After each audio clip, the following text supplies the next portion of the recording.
Hello my friends.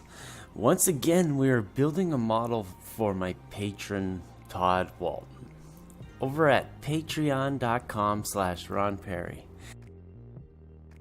Todd asked me to build a recreation of a magazine article he had found on eBay from the 1970s, and luckily I have a few friends who are able to easily laser cut out parts for me, so I sent the plans over to Kenny Crump and had him whip them out for me.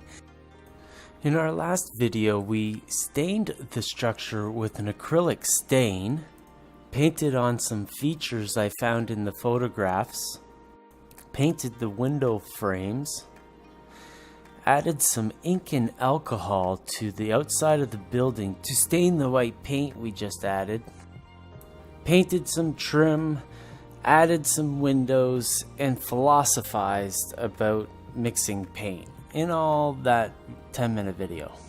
And while I'm talking about these videos, I might as well ask you, if you like these videos, please consider becoming a Patreon or a patron over at patreon.com/Ron Perry. I want to thank you for watching this video. In this video we add some custom doors from KC Workshops, add some window panes to the window frames, and start the roof. Welcome back. In the last video and the video before that, I mentioned that KC Workshops laser cut our wood panels out. Well, Casey saw that there were some custom doors on the model and he whipped them out for me, and that was pretty cool. And so we're gonna just paint them some odd colors that contrast out. I have no idea what color of doors they are on the model, so I'm just guessing to add a little bit of color to this model. I use a very specific kind of glue that works on a plethora of techniques. In our activity today, we are using the glue because it is perfectly transparent and is actually quite strong. I have thinned out some of this glue for scenic processes, and it is actually like it's got 20% water in it, so it's still works for the windows and actually gets quite thin. So I used a metal tool to be able to span these great big windows on some of these frames, because they're just too big to put in with a toothpick. However, for the smaller windows, I can easily fill them in with a toothpick. Now I got this crazy idea to make window coverings with magazine articles or a picture, and I just cut out a piece of this locomotive here because of the reds and the yellows in the image. And now I'm just going to cut these pieces up fairly short so I can, put them in a few windows to see if they look good. Now, even if they don't look great, I'm probably going to leave them in the model. It's just my thing.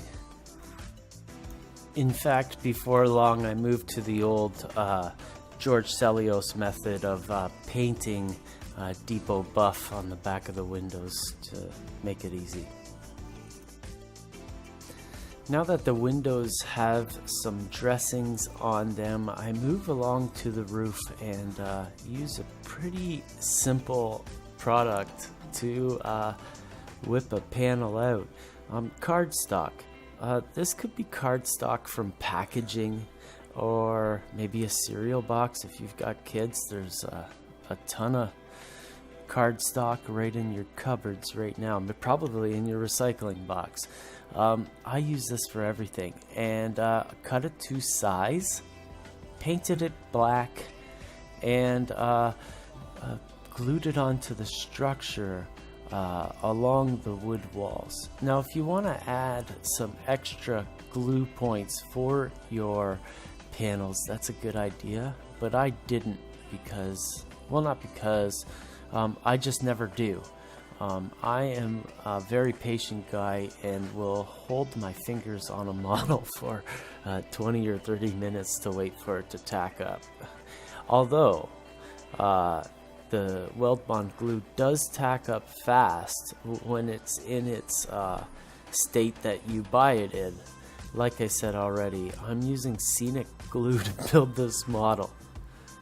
It's still just as strong, Todd, I promise. Moving around the roof, I use painter's tape to temporarily hold panels together in the way I want them to fit while the glue dries. You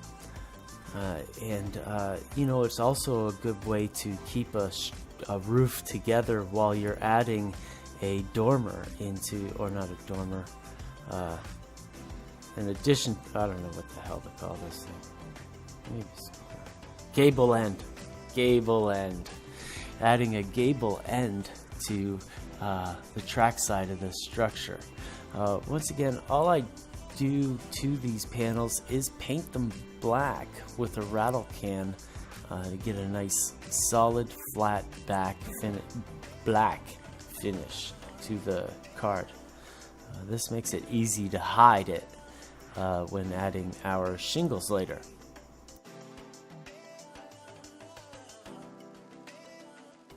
Now, I've been saving the rest of the shingles from projects for near 10 years now. Literally 10 years now.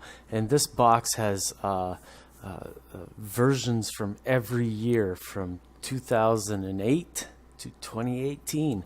I'm going to use some veneer shingles that I purchased off of, I think his name is David Barron of, I forget where it's from. Oh well. I'll probably put it in the comments below if I remember it. They're nice veneer cut wood shingles, and I want to use them because I want to use the steel wool stain to watch them go nice and black.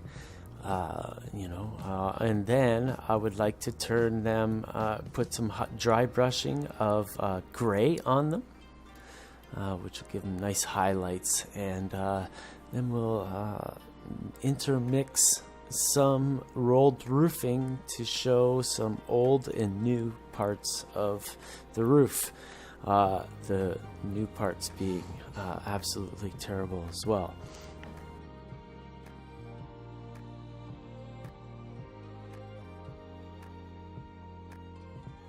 The video of me adding the steel wool corrupted, but you can really see the black shingle in these views right here. The steel wool worked fantastically, and I'm very impressed. And I'm actually still using a stain that is 3 years old, and I've been using like on everything, man, forever.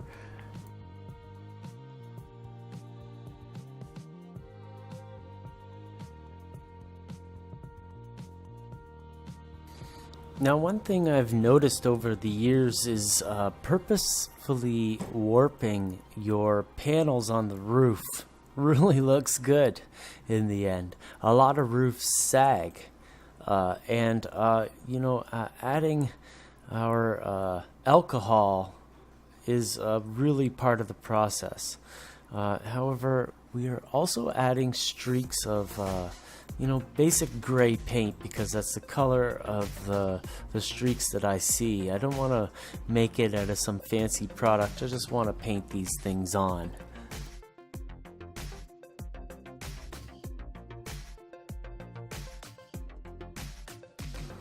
So that's it, my friends. Another video in the can. We covered a lot of ground in this video. And in the next video, we are going to build the base and add the windows to that, build the front porch, and a couple of other things I'm sure I'm not thinking of right now. Thanks for watching, my friends. And if you like this video, you learned something from it, please consider becoming a patron at patreon.com/Ron Perry. Again, I'm Ron Perry, aka Just Another Scale Modeler. Thank you for watching.